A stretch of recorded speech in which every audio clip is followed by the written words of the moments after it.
నమస్కారం ETV news కు స్వాగతం ముందుగా ప్రధానాంశాలు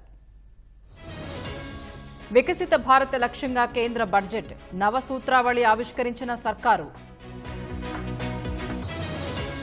5 ఏళ్లలో 4.1 కోట్ల ఉద్యోగాల సృష్టి పీఎం ప్యాకేజీ కింద 3 కొత్త పథకాలు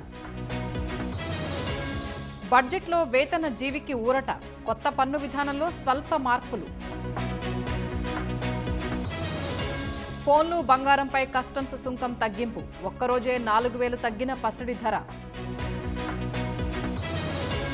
బడ్జెట్తో అన్ని వర్గాలకు మేలు ఉజ్వల భవిష్యత్తు తెలియజేస్తుందన్న మోదీ పేదలకు అన్యాయం పునరావృతమైంది బడ్జెట్పై మండిపడ్డ విపక్షాలు నీట్ మళ్లీ నిర్వహించాల్సిన అవసరం లేదు సుప్రీంకోర్టు కీలక తీర్పు ఇథియోపియాలో విరిగిపడ్డ కొండ చర్యలు 157 మంది దుర్మరణం